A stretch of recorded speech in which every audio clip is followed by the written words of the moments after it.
ورحمۃ اللہ وبرکاتہ۔ الحمد للہ رب العالمین والصلاة والسلام علی رسولہ الکریم وعلی آلہ وصحبہ اجمعین، اما بعد۔ ذوالحج کا مہینہ ہمارے مبارک مہینوں میں سے ایک مہینہ ہے کہ اس میں اللہ تعالیٰ نے حج اور قربانی، یہ دو بڑے عمل اس میں جمع فرمائے ہیں۔ پوری دنیا سے حجاج کرام اس مہینے میں حج بھی کرتے ہیں اور پھر مینا میں آ کر قربانی کرتے ہیں، اور اللہ تبارک و تعالیٰ نے ان ایام کی قسم اٹھائی ہے، والفجر ولیال عشر والشفع والوتر واللیل اذا یسر هل فی ذلک قسم لذی حجر۔ اور کسی دن کی قسم اللہ نے ایسے نہیں اٹھائی، خاص کر اللہ کو عید کے دن کی قسم اٹھائے، یا جمعے کی قسم اٹھائے، یا لیلۃ القدر کی قسم اٹھائے، انا انزلناہ فی لیلۃ القدر وما ادراک ما لیلۃ القدر، یہ گفتگو فرمائی، خبر دی۔ لیکن والفجر، مجھے قسم ہے فجر کی، اس سے مراد 10 تاریخ کی صبح، جو 9 کا دن گزار کے حج کا دن ہوتا ہے، اور وہ گزار کے جب 10 کی صبح یعنی قربانی کی جو صبح ہے، اللہ نے والفجر اس کی قسم اٹھائی۔ پھر ولیال عشر، یکم سے 10 ذوالحج کی جو راتیں ہیں ان کی قسم اٹھائی۔ وہ شفع، یہ 10 کے دن کی قسم اٹھائی۔ والوتر، اور یہ اللہ تعالیٰ نے 9 تاریخ کی قسم اٹھائی۔ واللیل اذا یسر، اور یہ 9 اور 10 کی درمیانی رات کی اللہ تعالیٰ نے قسم اٹھائی۔ یہ کسی بھی ٹائم کی، دن کی، مہینے کی، سال کی، اس طرح اللہ تعالیٰ نے خوبصورت انداز میں قسم نہیں اٹھائی جیسی اللہ تبارک و تعالیٰ نے یہ ان 10 دن راتیں، 9 کا دن، 10 کا دن، 10 کی رات، 10 کی صبح، اور اللہ کے نبی کا فرمان ہے کہ ان 10 دنوں میں اللہ تعالیٰ کو جتنی عبادت پسند ہے وہ اور کسی دن میں بھی پسند نہیں، اور اس میں کوئی شک نہیں، ان 10 دنوں میں سب سے بڑی عبادت وہ حج ہے، جس کو اللہ تعالیٰ نصیب فرمائے اور جس کے مقدر میں فرمائے۔ حج ان 10 دنوں کی سب سے بڑی عبادت ہے۔ عرفات کی ایک دن کی حاضری وہ 10 لاکھ دن کی حاضری یا 1 لاکھ دن کی عبادت کے برابر ہوتی ہے، اور عرفات کے دن کی حاضری میں اللہ تعالیٰ کا ارشاد ہوتا ہے، میرے بندو آج اتنے گناہ لے کر آؤ، جتنے بارش کے قطرے، جتنے درختوں کے پتے، جتنے ریت کے ذرے، جتنے گردش ایام میں جب سے ٹائم شروع ہوا ہے اس میں بننے والے دن اور رات، اور یہاں کے توبہ کرو، میں سب معاف کروں گا۔ اور عرفات کے دن جتنا شیطان ذلیل ہوتا ہے اتنا کسی دن بھی ذلیل نہیں ہوتا، اور میرے محبوب صلی اللہ علیہ وسلم نے یہ دن حج کا، عرفہ کا، زور اثر کٹھی پڑھ کے پھر سارا دن شام تک کوئی 5-6 گھنٹے مسلسل دعا مانگی، اور آپ نے فرمایا کہ اس وقت میرا اللہ میرے صحابہ پہ فخر فرما رہا ہے، اور قربان جاؤں خطاب کے بیٹے پر، فرمایا، اور عمر بن خطاب پہ اس وقت میرا اللہ خاص طور پہ خوش ہو رہا ہے، اور خاص طور پہ عمر بن خطاب پہ اللہ تعالیٰ فخر فرما رہا ہے۔ تو ان 10 دنوں میں جسے اللہ حج میسر فرما دے تو اس سے بڑی عبادت کوئی نہیں۔ حج میسر نہیں ہے تو پھر ان 10 دنوں میں نومی کا روزہ رکھنا، ان 10 دنوں میں روزے رکھنا، اس میں نوافل کی کثرت، صدقے کی کثرت، پھر قربانی، یہ سارے اعمال ان 10 دنوں میں انتہائی محبوب ہیں۔ جنہیں اللہ سعادت دے دے حج کی، بار بار جائیں، تابعوا بین الحج والعمرہ، حج عمرہ آگے پیچھے کرو، آگے پیچھے کرو۔ ایک بہت بڑا طبقہ ہے جو یہ کہتا ہے کہ ایک دفعہ فرض ہے اس کے بعد کوئی ضروری نہیں۔ میں کب کہتا ہوں کہ ضروری ہے؟ ضروری نہیں ہے، لیکن ضروری کا مطلب فرض نہیں ہے، لیکن اللہ اس کے رسول کو پسند ہے کہ اس کے گھر بار بار آیا جائے، بار بار حاضری دی جائے۔ اللہ کے نبی کو تو آخر عمر میں جا کے موقع ملا، اس کے بعد آپ دنیا سے تشریف لے گئے۔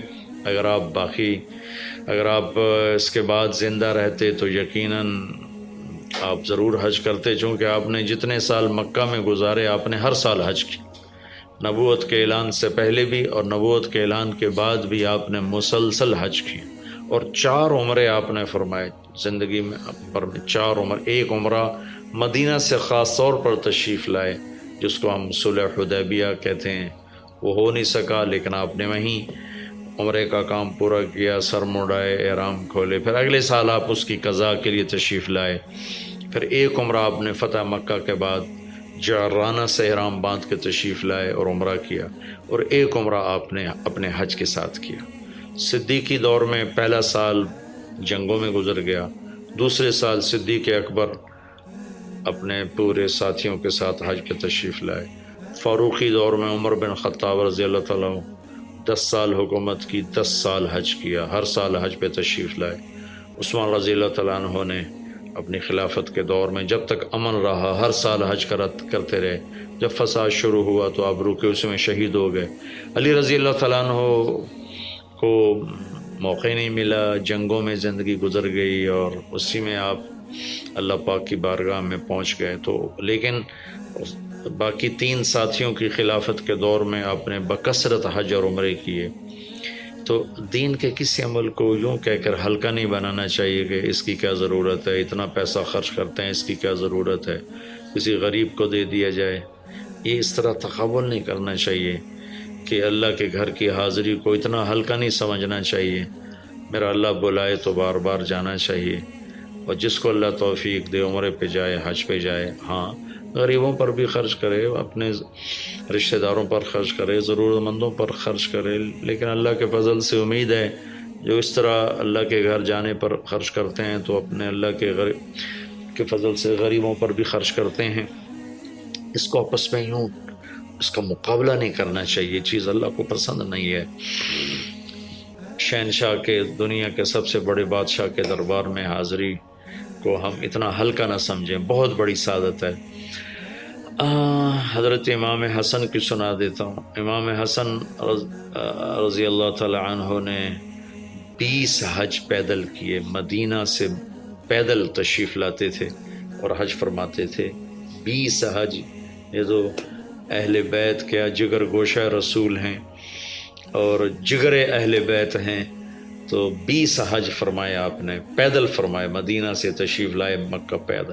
ایسے امام حسین رضی اللہ تعالیٰ عنہ نے کئی حج پیدل مجھے ان کا عدد یاد نہیں، امام حسن کا مجھے یاد ہے 20 حج پیدل کے، اور اللہ کے نیک بندوں نے برس ہا برس اللہ کی بارگاہ میں پیدل حاضریاں دی ہیں۔ تو ان 10 دنوں میں عبادت کا ذوق بڑھنا چاہیے، نوافل بڑھائے جائیں، ذکر بڑھائے جائے، تلاوت بڑھائی جائے، ہمت ہو تو روزے رکھے جائیں، خاص طور پہ 9 تاریخ کا روزہ پچھلے سال کے سارے گناہ معاف ہو جاتے ہیں، یہ ایک دن کا جو روزہ ہے۔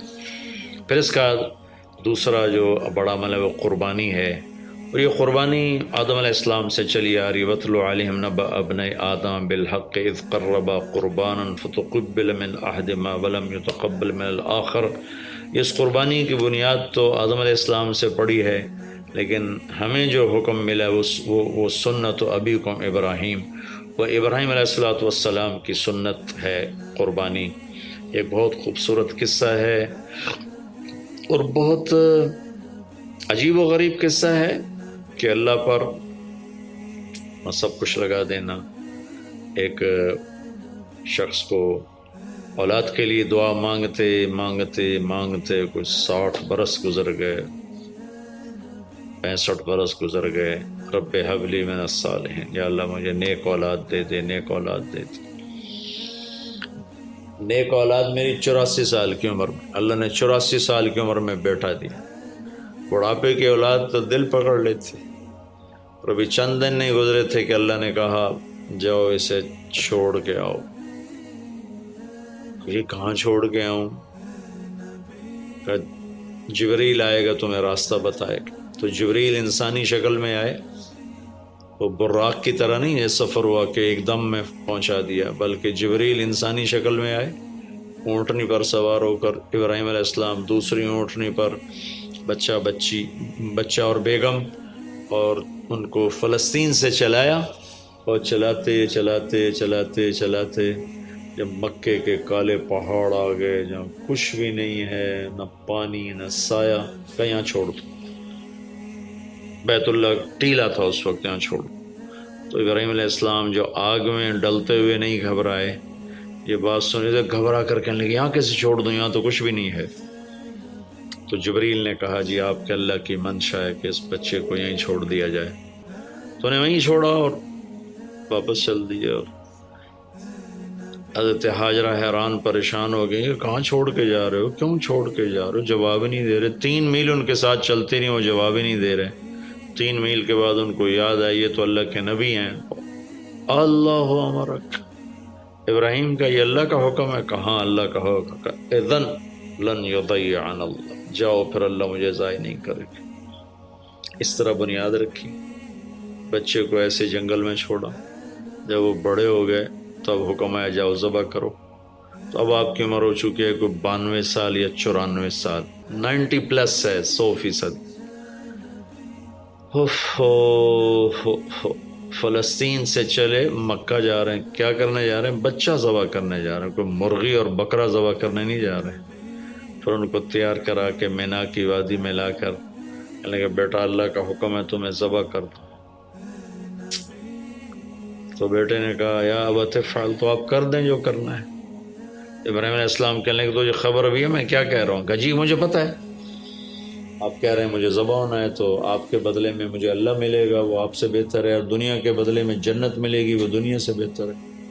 پھر معصوم بچے نے کہا ابا میرے ہاتھ باندھنا، تو مجھے الٹا لٹانا، اور پھر فرمایا کہ مجھے اپنا کرتا اتارا اور کہا کہ یہ میری اماں کو دے دینا، میری نشانی رہے گا، اور آپ اپنے کرتے میں مجھے کفن دے کے ادھر دفن کر دینا۔ تو ان کے ہاتھ باندھے، پاؤں باندھے، الٹا لٹایا، اپنا گھٹنا رکھا ان کی کمر پر، ان کے سر کے بال اٹھائے اور تھوڑا سا اوپر کر کے نیچے چھری چلانے کے لیے، ایک ہاتھ میں بال تھے ایک ہاتھ میں چھری تھی، اور یوں آسمان کو دیکھا کہ اللہ تو مجھ سے ناراض ہو گیا ہے کہ اسماعیل کی محبت نے میرے دل میں جگہ پکڑ لی ہے۔ نہیں میرے مالک، میرے دل میں تیرے سوا کچھ نہیں ہے، اگر میرا کوئی امتحان ہے تو پاس کر دے،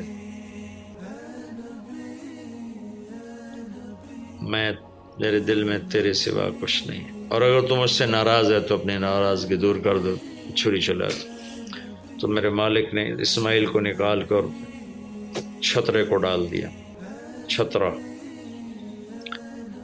اور آنکھ کھلی تو آنکھوں پر پٹی تھی، کھولی تو آگے چھترا ذبح تھا۔ نبی پاک صلی اللہ تعالی علیہ وسلم قربانی کے موقع پر 2 چھترے، بکرا نہیں، بھیڑ نہیں، گائے نہیں، بھینس نہیں، 2 چھترے ذبح فرماتے تھے قربانی کے، ایک اپنی طرف سے ایک امت کی طرف سے۔ حج کے موقع پر آپ نے 63 اونٹ ذبح کیے، 63 اونٹ، جو ایک اونٹ میں 7 آدمی ہوتے ہیں، ایک اونٹ میں 7 آدمی ہوتے ہیں۔ تو کچھ 441 42 441 قربانیاں آپ نے کی اپنی طرف سے، اور مالداروں کو پیغام دیا کہ قربانی خوب کرو۔ لیکن ہمارے ملک میں ایک عجب چیز چل گئی ہے، بیل لے لیا، 20 لاکھ کا بیل لے لیا، یہ صرف فخر ہے، ریا ہے اور بناوٹ ہے، دکھاوا ہے۔ آپ 20 لاکھ کے بکرے خریدیں تاکہ غریبوں کو گوشت پہنچے۔ 20 لاکھ کا ایک بیل لے کے تو آپ نے کون سا سمجھداری کا، عقل مندی کا کام کیا؟ وہ کراچی مجھے لے گئے منڈی میں، تو 5-5 لاکھ کے بکرے کھڑے ہوئے، تو میں تو حیران پریشان ہو گیا، بکرے کی قیمت 5 لاکھ۔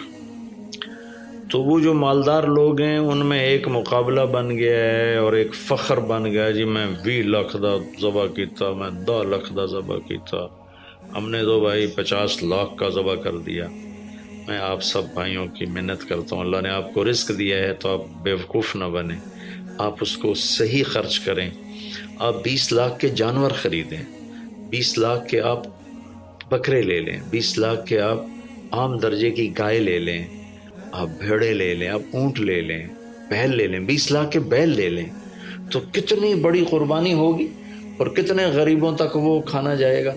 20 لاکھ کا ایک بیل لے کر آپ نے کیا کمایا؟ کون سی نیکی کمائی آپ نے؟ تو میں اگر کوئی میری بات پہنچ جاتی ہے کسی ایسے میرے بھائی تک جو ایسا شوقین ہے، یقیناً اس نے اللہ کے لیے بہت بڑا قدم اٹھایا کہ 20 لاکھ خرچ کر دیے، لیکن تھوڑی سی نادانی سے کام لیا ہے، بلکہ بہت بڑی نادانی سے کام لیا ہے کہ 20 لاکھ صرف 4-5 من 10 من گوشت پہ لگا دیے، جبکہ اس میں سے 1000 من گوشت نکل سکتا تھا اگر وہ 20 لاکھ کے بکرے لے لیتے، 20 لاکھ کی بھیڑیں لے لیتے، چھترے لے لیتے، دمبے لے لیتے، 20 لاکھ کی گائے عام خرید لیتے، وہ بچھڑے لے لیتے، تو کتنے غریبوں تک یہ گوشت چلا جاتا۔ تو یہ میرے ملک میں یا خاص طور پر شہروں میں، کراچی میں تو پاگل ہوئے پڑے ہیں لوگ۔ جو کراچی منڈی انہوں نے دکھائی تو میں حیران پریشان ہو گیا کہ یہ کیا حماقت ہے، نادانی ہے۔ اور پھر ان بیلوں کو وہ پستے کھلا رہے، بادام کھلا رہے، مکھن کھلا رہے، دودھ پلا رہے۔ وہ بیچارہ بیل بھی تھک موٹا ہو بیچارہ تھک کے کھڑا ہوتا ہے، میں نے جلدی فارغ کرو، ذبح کرو، اس کی جان پسی ہوتی ہے۔ تو میں مالدار بھائیوں سے عرض کرتا ہوں کہ ایسی نادانی کے کام نہ کریں، اس قربانی کو اس طرح کریں کہ غریبوں کے لیے یہ ایک دن اللہ نے رکھا ہے تو اس طرح کریں کہ غریبوں کو نفع پہنچے۔ یہ اس نادانی سے توبہ کریں کہ ایک بیل 10 لاکھ کا لے لیا، ایک بکرا 5 لاکھ کا لے لیا، اس میں کتنا پیسہ آپ نے ایک تھوڑے سے بہت تھوڑا نفع کمایا، بہت زیادہ خرچ کیا۔ اس کے ساتھ اب بہت بڑا نفع، چونکہ قربانی کے جانور جب ذبح ہوتے ہیں تو جتنے اس کے جانور کے جسم پہ بال ہوتے ہیں اتنی نیکیاں لکھی جاتی۔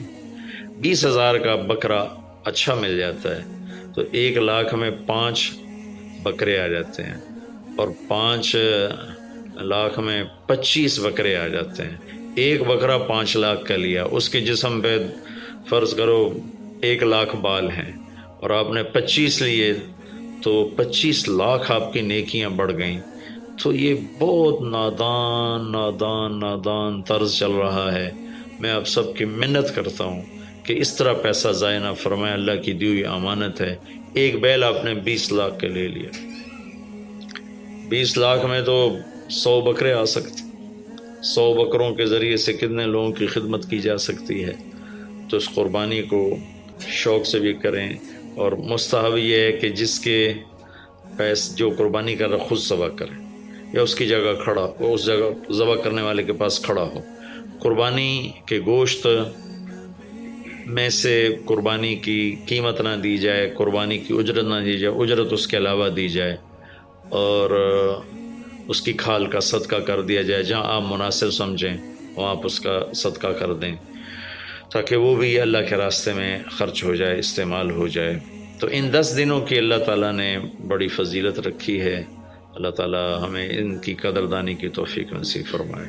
السلام علیکم۔ السلام علیکم ورحمۃ اللہ وبرکاتہ۔ ماشاءاللہ طارق جمیل صاحب نے بہت ہی خوبی انداز کے ساتھ ذی الحجہ کے پہلے 10 دن کے بارے میں بیان کیا ہے۔ جس کو بھی اچھا لگے تو سب سے پہلے شیئر کریں اور ہمارے چینل کو سبسکرائب کریں۔